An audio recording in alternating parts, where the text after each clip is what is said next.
모든 정부 기관들은 네. 국가정보원으로부터 보안성 심사를 받습니다. 정기적으로. 정기적으로. 네네. 네네. 그런데 네. 예외 기관이 있습니다. 정치적인 중립성이 요구되는 선관위라든가 아니면 대법원 뭐 이런 데는 네. 그 의무 사항에서 면제가 됩니다.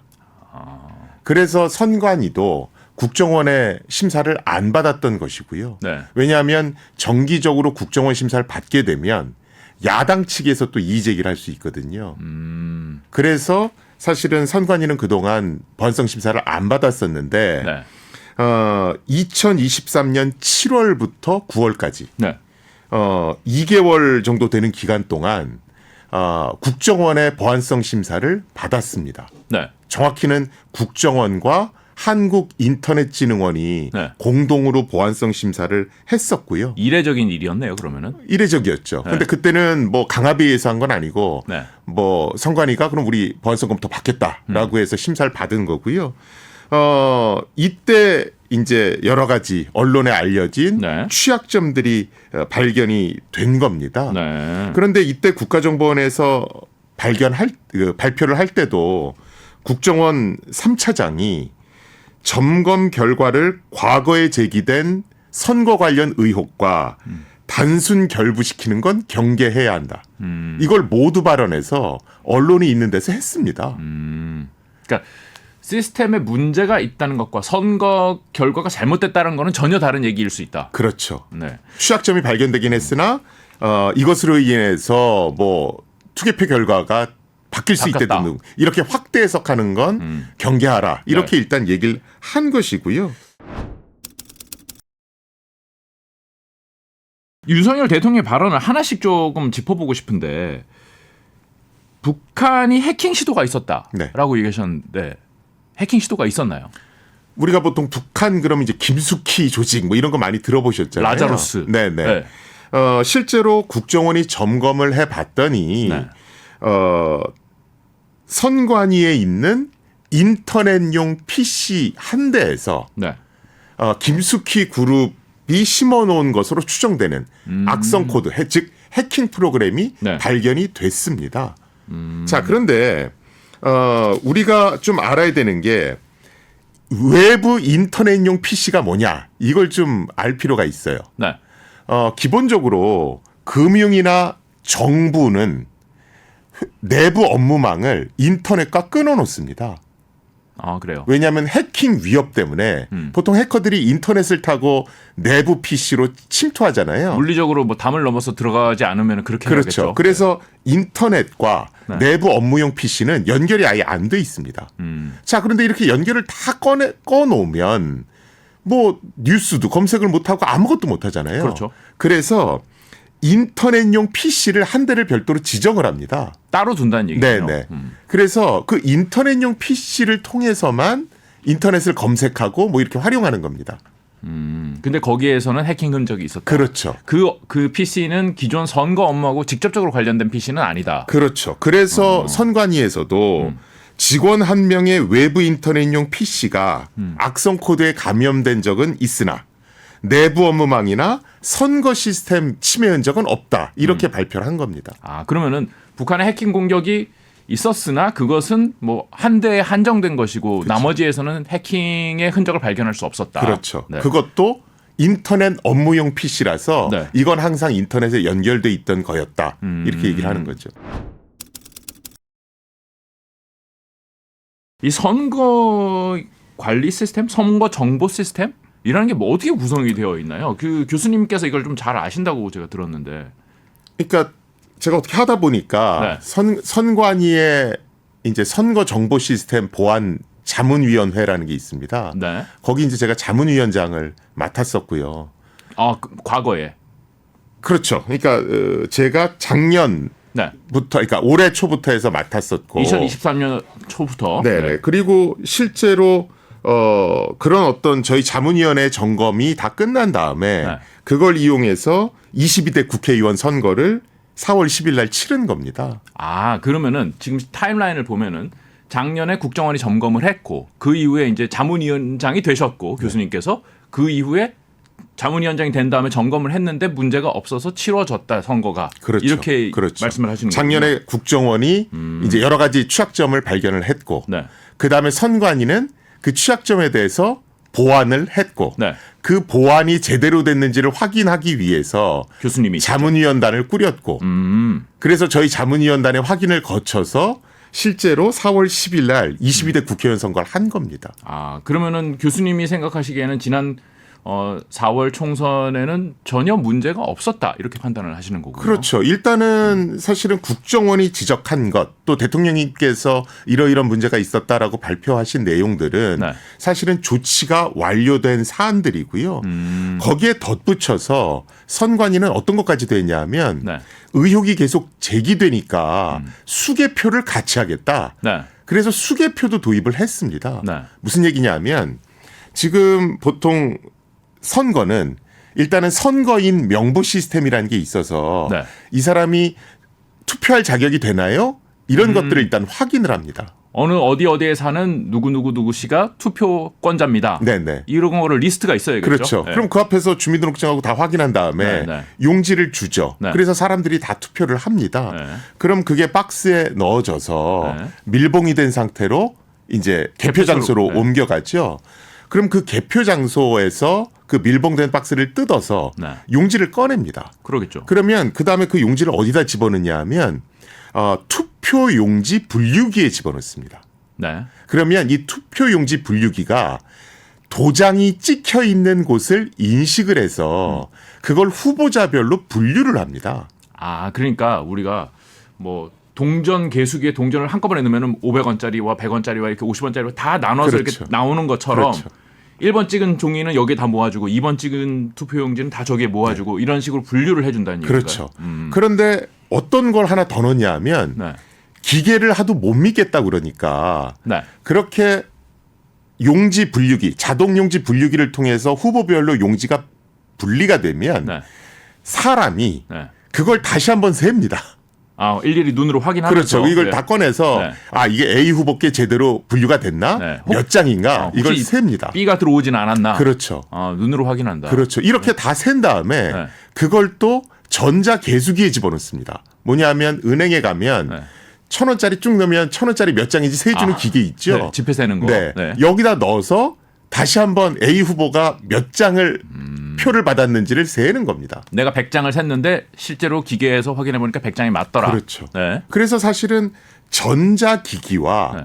사람의 수개표가 같이 일어난다라고 보시면 됩니다. 그렇게 해서 수개표가 만약에 100장이 카운트가 됐어요. A 후보에 대한 100장이 카운트가 됐으면은 그걸 어디다 시스템에 입력을 할 거 아닙니까? 100장이 다 입력이 되면 네. 이제 A 후보 몇입니까 이렇게 종이에 쓰고 네. 그것을 실제로 전산 시스템에 입력하면 네. 이제 그 득표수가 계속 집계가 되는 겁니다.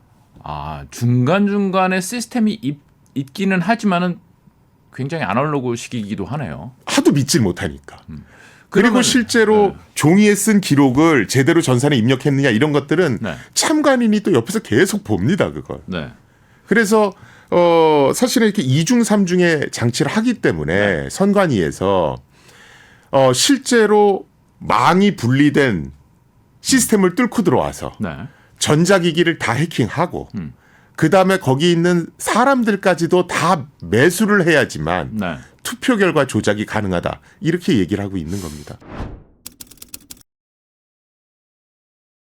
제가 이제 뭐 보안에 대해서는 전혀 모르지만은 지금 딱 드는 생각으로는 말씀하신 대로 뭐 손으로 다 세고 일단 눈으로 확인을 하고 1번이 찍은 게 여기에 분류된 게 맞는지 이런 과정을 다 사람으로서 점검을 하기 때문에 그리고 그 사람들의 정치 성향은 제각각일 수 있고 뭐 특정 당에서 나와서 하는 건 아니니까 그거를 조작하는 거는 어려울 것 같다는 생각이 드는데 만약에 그러면 최종적으로 100장 이렇게 입력을 한다는 말씀이잖아요. 그럼 그거를 조작하는 거는 가능하지 않나요? 그런데 그걸 쓰는 사람들도 주변에 있고 그러니까 여기서 뭐 개표소들이 여기저기 있으니까 네네. 여기서 100장을 입력했는데 중앙 시스템에는 90장으로 입력이 된다든지 110장을 입력된다든지 어디서 들어온 숫자인지 이런 것들을 확인하는 거는 좀 어렵지 않나요? 사실은 그러니까 제가 말씀드렸을 때 입력된 값이 전송하는 중에 변경될 수는 없습니다. 그런 건 보안 점검 때 다 하니까. 아, 그건 불가능하군요. 그렇죠. 예를 들어서 우리가 인터넷 뱅킹 하는데 네. 저는 1,000원 입력했는데 그게 2,000원으로 바뀐다라고 그러면 그쵸. 큰일이잖아요. 그쵸. 그래서 데이터가 전송 중에 해킹으로 인해서 바뀌는 거 네. 이런 것들은 전부 다 점검을 합니다. 아, 그 시스템은 안전하다. 그렇죠. 네. 그러면 유일한 거는 입력할 때부터 잘못 입력하는 건데 그거는 또 거기 참관인들이 있거든요. 네. 그리고 실제로 투표했던 그 종이 용지들은 다 보관돼 있습니다. 네. 그래서 선관위가 우리 이거 다 보관하고 있으니까 만약에 그렇게 의심된다라면 와서 세봐라. 다시 세봐라 이렇게 얘기를 하는 겁니다. 말씀만 들었을 때는 이렇게 조작하기가 쉽지 아니 어려울 것 같다는 생각이 드네요. 그래서 네. 저희가 뭐 라디오 방송이나 TV 프로를 보면 네. 그 정치평론가 분들이 항상 하시는 얘기가 이거 직접 가서 한번 보면 이게 그렇게 만만치가 않습니다. 이 얘기를 하는 겁니다. 대통령 말씀 중에 방화벽이 뭐 없는 거는 다름없었다 뭐 이런 얘기도 있었는데 아까 제가 네. 실제로 국정원이 해킹할 때 네. 뭐 여러 가지 어떤 보안 관제 시스템이나 이런 것들 뭐 선관위에서도 그 얘기를 했죠. 뭐냐면 실제 국정원이 보안성 점검을 할 때는 네. 몇 가지 보안 장비를 껐다. 실제로 이런 식으로 선관위가 발표하기도 했었습니다. 네. 실제 국회의원 속기록을 보면 맞는 얘기고요. 네. 기본적으로 해킹을 하기 위해서 해킹 프로그램을 설치하면 네. 보안 관제 시스템이라고 하는 것이 경고 알람을 울립니다. 아, 누가 지금 침입하려고 하고 있다. 그렇죠. 네. 그런데 그런 식으로 자꾸 경고 알람이 울리고 차단시키면 점검을 못 하니까 그런 것들을 해제한 상태에서 점검을 한 건 맞습니다. 네. 자, 그런데 네. 사실은 보안 관제 시스템 네. 이것을 꺼놨다 하더라도 네.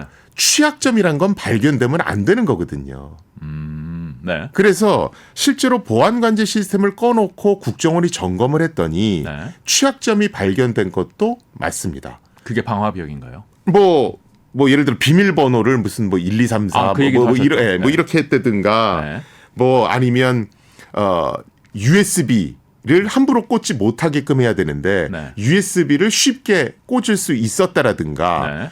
뭐 아까 얘기했듯이 뭐 북한에 침투한 적이 있었다든가 그건 뭐 기타 등등. 인터넷용 PC. 네. 네. 그래서 실제 다수의 취약점이 발견된 것도 사실이고요. 아. 그래서 대통령님께서 이거는 방화벽이 없는 거하고 똑같이 데이터를 마음대로 조작할 수 있었답니다. 이렇게 얘기하신 겁니다. 그래서 저는 대통령님께서 말씀하신 것 중에 취약점이 발견됐고 이건 잘못된 겁니다. 네. 그래서 방화벽을 끈 것과 같이 마음대로 데이터를 조작할 수 있었습니다. 네. 이거는 저는 맞는 얘기라고 생각합니다. 실제로 그런 취약점들이 나왔었으니까. 네. 자, 그런데 문제는 국정원이 그 취약점을 발견한 이후로 네. 고쳤거든요. 아, 예. 그리고 저희 자문위원단한테 확인도 받았고. 올해 이제 자문위원이 되셔서 그걸 확인하셨고. 그렇죠. 네. 그래서 그런 것들이 전부 다 수정된 상태에서 22대 국회의원 선거가 이루어진 겁니다. 네. 그래서 어제 대통령께서 발표하신 것 중에 사실은 국민들이 조금 혼란스러워할 수 있는 게 마치 해킹이 쉬운 상태에서 총선이 치러진 것처럼 네. 그래서 지금 여야 구성의 비가 이렇게 나온 것처럼 네. 잘못 국민들이 인식할 수 있는 그런 발표가 일부 있었거든요. 네. 저는 이거는 잘못됐다라고 봅니다. 네. 그러니까 다시 한번 정리를 해보겠습니다. 그러니까 지난해 2023년도에 국정원 점검이 있었고 그 국정원 점검은 일부 관제 시스템을 끈 상태에서 무능력화한 상태에서 그러니까 사실은 어느 정도 문을 열어준 상태에서 점검을 했더니 취약점이 발견이 되었고 하지만은 그 관제 시스템을 켰다면 그것들도 발견되기가 어려웠을 포인트였을 가능성이 있죠.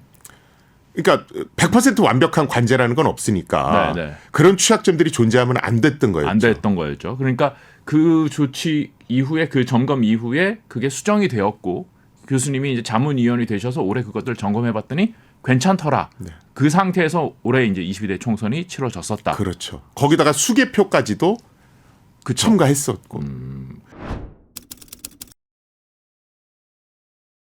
윤 대통령이 말씀하신 것 중에 시스템 보안 관리 회사가 자꾸 전문성이 없었다. 뭐 이런 내용도 있었거든요. 그건 어떻게 보십니까?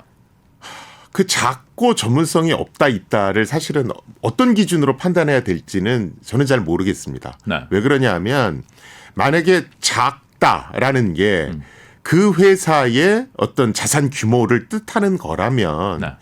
지금 정부 입찰 자체가 저가 입찰을 하도록 돼 있습니다. 네. 그러면 큰 회사가 들어가기가 어렵군요. 그렇죠. 싸게 하기는 좀. 예, 그래서 사실은 그건 정부의 그 예산 규모에 따라서 네. 다른 것이고요.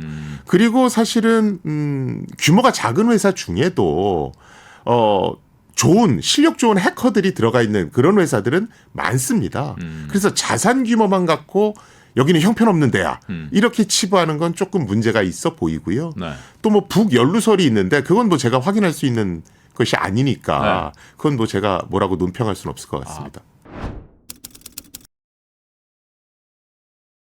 지금으로서는 선관위 시스템 교수님이 파악하시기로는 문제가 없고 뭐 앞으로 선거를 치르는데도 별 이상이 없을 것 같다 이렇게 생각을 하시는 거군요.